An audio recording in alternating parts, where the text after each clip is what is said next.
তো বন্ধুরা, কনস্টেবল পদে বিরাট নিয়োগের বিজ্ঞপ্তি প্রকাশিত হলো, যেখানে মোট ৯,১৭৫টি শূন্য পদে এই নিয়োগটা করা হবে। এবং তুমি যদি মাধ্যমিক পাশ করে থাকো, তোমরা কিন্তু আবেদন করতে পারবে। আবেদন করার লাস্ট ডেট 19শে মে। সম্পূর্ণ ডিটেলস কিন্তু এই ভিডিওতে বলা থাকবে, একদম লেটেস্ট অফিসিয়াল বিজ্ঞপ্তি। তো সিলেবাস থেকে শুরু করে এখানে বন্ধুরা সিলেকশন প্রসেস সম্পূর্ণ ডিটেলস কিন্তু এই ভিডিওতে তোমাদের বলা থাকবে। ভিডিওটি শুরু করবার আগে চ্যানেলে তুমি যদি নতুন হয়ে থাকো, চ্যানেলটিকে সাবস্ক্রাইব করে ভিডিওটিকে লাইক করে দিও এবং কোথা থেকে ভিডিওটি দেখছো প্রত্যেকে কমেন্ট করে আমাকে লিখে জানিও। তো বন্ধুরা, দেখতেই পাচ্ছ এখানে পরিষ্কারভাবে লেখা রয়েছে recruitment for the post of constable technical and tradesman and পিওনির। এখানে কিন্তু তোমরা মেল ফিমেল উভয় পদে আবেদন করতে পারবে। দেখতেই পাচ্ছ সিআরপিএফ থেকে কিন্তু নিয়োগটা করা হচ্ছে।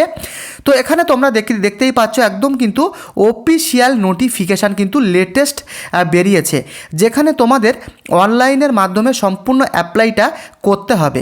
সম্পূর্ণ অনলাইনের মাধ্যমে অ্যাপ্লাইটা করতে হবে। এবং এখানে পে স্কেলটা তোমরা দেখে নাও। এখানে পরিষ্কার লেখা রয়েছে পে লেভেল 3 অনুযায়ী বেতন কিন্তু 21,700 টাকা থেকে 69,100 টাকা পর্যন্ত এখানে কিন্তু অফিসিয়াল নোটিশে পরিষ্কার কিন্তু তোমরা দেখতে পাচ্ছ। ভালো রকম পে স্কেল কিন্তু এখানে রয়েছে। তো সম্পূর্ণ অ্যাপ্লাই প্রসেস তোমাদের অনলাইনের মাধ্যমে করতে হবে। সম্পূর্ণ ডিটেলসটা আমি এক এক করে পরে বলছি। তো তার আগে দেখে নাও, অবশ্যই তোমাদের ইন্ডিয়ান নাগরিক হতে হবে, সেটা কিন্তু লেখাই রয়েছে। যেখানে তোমাদের কনস্টেবল পদে বয়স কি হতে হবে 7 নম্বর কলমে দেখতেই পাচ্ছ। কনস্টেবল ড্রাইভার পদে তোমাদের বয়স কিন্তু 21 থেকে 27 বছরের মধ্যে হতে হবে। তবে এই বয়সটা এই ডেট অনুযায়ী কিন্তু কাউন্ট করা হবে। 1/1/2026 অনুযায়ী তোমাদের এই বয়সটা কিন্তু কাউন্ট করা হবে। এবং তোমাদের বয়স কিন্তু অবশ্যই এই 2/1/1999 থেকে 1/1/2005 মধ্যে তোমাদের জন্ম কিন্তু হতে হবে, সেটাই কিন্তু বলা হয়েছে।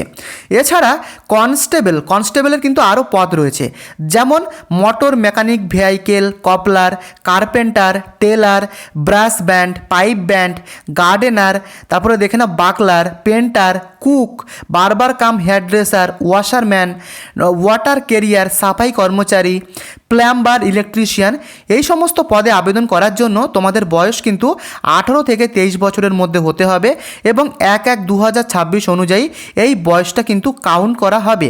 এবং তোমাদের যাদের জন্মসাল এই 2/1/2003 থেকে 1/1/2008 মধ্যে রয়েছে, তোমরা প্রত্যেকে এখানে আবেদন করতে পারবে। তবে তুমি যদি একজন এসসি বা এসটি ক্যান্ডিডেট হও, সেক্ষেত্রে তোমরা 5 বছরের বয়সের ছাড় কিন্তু পাবে। এবং ওবিসি ক্যান্ডিডেটদের ক্ষেত্রে 3 বছরের বয়সের ছাড় কিন্তু তোমরা এখানে পাচ্ছ। তো সঙ্গে থাকো, সিলেবাস থেকে শুরু করে সিলেকশন প্রসেস কি রয়েছে আমি কিন্তু সমস্ত কিছু আলোচনা করব। এবং প্রত্যেকে কিন্তু এই ভিডিওটিকে লাইক করে দিও এবং কোথা থেকে ভিডিওটি দেখছো, তোমাদের লোকেশান প্রত্যেকে আমাকে কমেন্ট করে লিখে কিন্তু আমাকে জানিও। তো দেখে নাও কোয়ালিফিকেশান কি বলা হয়েছে, এডুকেশান। তো দেখে নাও, ড্রাইভার পদের জন্য যোগ্যতা কিন্তু তোমাদের ম্যাট্রিকুলেশান অর্থাৎ মাধ্যমিক পাস হতে হবে এবং তার সাথে তোমাদের ভ্যালিড ড্রাইভিং লাইসেন্স কিন্তু থাকতে হবে। যেহেতু এটা ড্রাইভার পদের জন্য নিয়োগটা করা হচ্ছে, এটা কিন্তু ম্যান্ডেটরি, যেখানে তোমাদের ড্রাইভিং লাইসেন্স থাকতেই হবে। এছাড়া দেখে নাও মেকানিক্যাল মোটর ভেহিকেল, এখানে তোমাদের এডুকেশন কোয়ালিফিকেশান কি বলা হয়েছে, মাধ্যমিক পাস। এছাড়া তুমি যদি 12 পাস করে থাকো আবেদন করতে পারবে। তার সাথে তোমাদের আইটিআই সার্টিফিকেট কিন্তু থাকতে হবে। এগুলো কিন্তু টেকনিক্যাল পোস্ট, এটা কিন্তু তোমাদের থাকতেই হবে। এছাড়া তোমরা দেখো ট্রেডসম্যান পদে নিয়োগ করা হচ্ছে, এখানেও কিন্তু মাধ্যমিক পাস যোগ্যতা বলা হয়েছে, তোমরা দেখতেই পাচ্ছ। এছাড়া পিওনির উইং, যেখানে মাসুন বা ইলেকট্রিশিয়ান পদে নিয়োগ করা হচ্ছে। তো এগুলো কিন্তু তোমরা একবার দেখে নেবে, মাধ্যমিক পাস কিন্তু বলাই রয়েছে। তো বন্ধুরা, এর সাথে সাথে তোমরা দেখে নাও, এখানে তোমাদেরকে সম্পূর্ণ কিন্তু অনলাইনের মাধ্যমে আবেদন করতে হবে।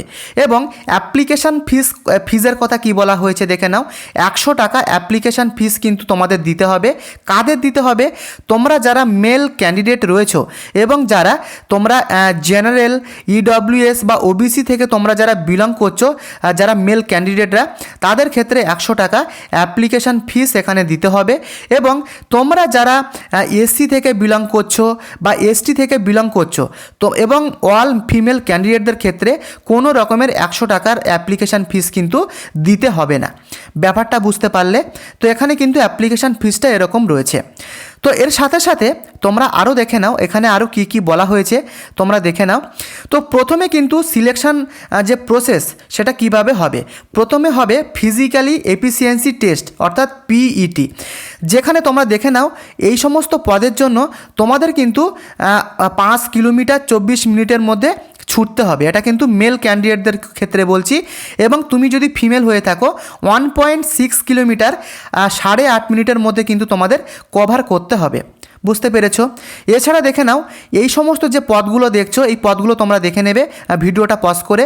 এই সমস্ত পদের ক্ষেত্রে 1.6 কিলোমিটার 10 মিনিটের মধ্যে ছুটতে হবে। মেয়েদের ক্ষেত্রে 1.6 কিলোমিটার সেটা 12 মিনিটের মধ্যে ছুটতে হবে। ব্যাপারটা বুঝতে পারলে? এবং দেখে নাও পিওনির উইং পদে, যেখানে ইলেকট্রিশিয়ান মাসুন পদে, যেখানে কিন্তু ছেলেদের 1.6 কিলোমিটার 9 মিনিটের মধ্যে কভার করতে হবে এবং মেয়েদের কিন্তু বলা হয়নি। তো তোমরা যারা পিইটি অর্থাৎ ফিজিক্যালি এফিসিয়েন্সি টেস্টে তোমরা যারা কোয়ালিফাই করবে তাদের কিন্তু ফিজিক্যাল স্ট্যান্ডার্ড টেস্টের জন্য ডাকা হবে, যেখানে তোমাদের হাইট মাপা হবে। ছেলেদের ক্ষেত্রে অর্থাৎ তোমরা যারা অল জেনারেল ক্যান্ডিডেট রয়েছো তাদের ক্ষেত্রে 170 সেমি কিন্তু হতে হবে মিনিমাম, এবং মেয়েদের ক্ষেত্রে 157 সেমি কিন্তু মিনিমাম কিন্তু হতে হবে হাইট, এটা কিন্তু ম্যান্ডেটারি। এছাড়া কিন্তু তোমরা দেখতেই পাচ্ছ রিল্যাক্সেশন রয়েছে। তোমরা যারা এসটি থেকে বিলং করছো তাদের ক্ষেত্রে 162.5 সেন্টিমিটার ছেলেদের, মেয়েদের 150 সেন্টিমিটার। এবং তোমরা যারা নর্থ ইস্টার্ন স্টেট থেকে যারা শিডিউল ট্রাইব রয়েছে তাদের ক্ষেত্রে 157 সেন্টিমিটার এবং 147.5 সেন্টিমিটার মেয়েদের এখানে বলা হয়েছে। এছাড়া কিন্তু এখানে গারোয়ালি, তারপরে দেখো ডোগ্রাস, মারাথাস, এগুলো কিন্তু দেখতেই পাচ্ছ, এগুলো তোমরা দেখে নেবে, এগুলো কিন্তু বলা রয়েছে।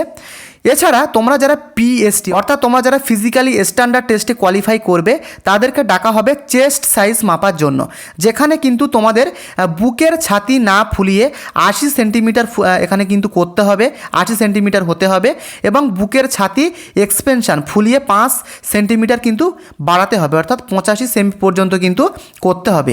এটা কিন্তু ইউআর অর্থাৎ অল জেনারেল ক্যান্ডিডেটদের ক্ষেত্রে কিন্তু বলা হয়েছে। তবে যদি তুমি এসটি থেকে বিলং করো সেক্ষেত্রে কিন্তু দেখতে পাচ্ছ বুকের ছাতি না ফুলিয়ে 76 সেমি এবং বুকের ছাতি ফুলিয়ে মিনিমাম 5 সেন্টিমিটার কিন্তু করতেই হবে, এবং এগুলো তোমরা আরেকবার করে দেখে নেবে। এছাড়া তোমরা দেখে নাও এখানে কিন্তু পরিষ্কারভাবে এগুলো কিন্তু বলে দেওয়া হয়েছে, এগুলো তোমরা দেখে নেবে। তারপরে কিন্তু তোমাদের হবে সিবিটি টেস্ট অর্থাৎ কম্পিউটার বেস টেস্ট, যেখানে তোমাদের 100টা কোশ্চেন থাকবে, 100 মার্কের কিন্তু কোশ্চেন থাকবে।